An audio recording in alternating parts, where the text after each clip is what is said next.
بسم اللہ الرحمن الرحیم۔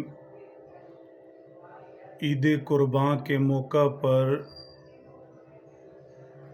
4 دن ایسے ہیں جنہیں ایام تشریق کہا جاتا ہے، 10 سے لے کر 13 ذی الحجہ تک۔ البتہ 5 دن ہیں جن میں تکبیرات تشریق پڑھی جاتی ہیں، 9 ذی الحجہ کی فجر سے لے کر 13 ذی الحجہ کی عصر تک۔ آن حضرت صلی اللہ تعالی علیہ وسلم نے ان 5 دنوں میں ہر فرض نماز کے بعد ایک مرتبہ اونچی آواز سے تکبیرات تشریق پڑھنے کی تعلیم فرمائی ہے۔ لہذا محدثین و فقہا بزرگان امت نے ہر نماز کے بعد، ہر فرض نماز کے بعد ایک مرتبہ تکبیرات تشریق مردوں کے لیے اونچی آواز میں پڑھنا واجب قرار دیا ہے، چھوڑا گیا تو گناہگار ہوگا۔ جبکہ خواتین اپنے گھروں کے اندر بھی آہستہ آواز سے یہ تکبیرات تشریق ہر فرض نماز کے بعد پڑھیں گی۔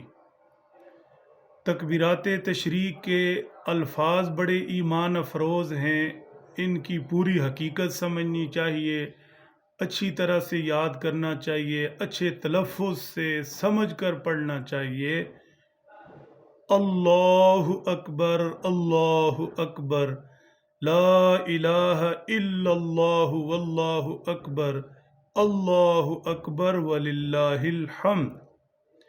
ان تکبیرات تشریق کا پس منظر بھی بہت دلچسپ ہے، ایمان افروز ہے۔ اگر اسے ساتھ رکھیں، سمجھ لیں اور یاد رہے تو ان تکبیرات تشریق کو پڑھنے کا لطف دوبالا ہو جائے اور ان کا اثر دگنا چگنا ہو جائے، ایمان میں ترقی، محبت میں اضافہ نصیب ہو جائے۔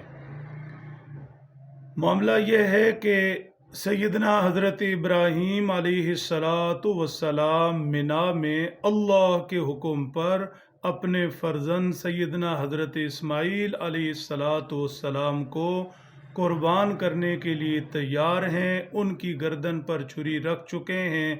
اللہ کے حکم سے حضرت جبرائیل امین علیہ السلام فدیہ کا جانور لے کر پہنچے۔ آپ نے حضرت ابراہیم کو دیکھا کہ اپنے فرزند کی گردن پر چھری رکھے ہوئے ہیں، چلا نہ دیں، اس لیے فوراً کہا اللہ اکبر، اللہ اکبر۔ حضرت ابراہیم علیہ السلام نے حضرت جبرائیل کو آتے ہوئے دیکھا تو فوراً بولے لا الہ الا اللہ واللہ اکبر۔ اور جب حضرت اسماعیل علیہ السلام کو علم ہوا کہ میری قربانی کے بدلے میں حضرت جبرائیل فدیے کے طور پر مینڈا لے کر آ گئے تو وہ فوراً بولے اللہ اکبر وللہ الحمد۔ یوں یہ تکبیرات تشریق حضرت جبرائیل، حضرت ابراہیم، حضرت اسماعیل، ان تینوں حضرات کے مبارک کہے ہوئے کلمات ہیں۔ اگر اس چیز کی سمجھ ہو اور یاد رہے اور ہر مرتبہ پڑھتے ہوئے یہ سوچ کر یہ کس کے بول ہیں، کب کہے گئے، ان کی کتنی اہمیت ہے، تو یقیناً لطف بھی آئے گا، ایمان میں اضافہ کا باعث بھی بنے گا۔ اللہ سمجھ دیں، عمل کی توفیق بخشیں۔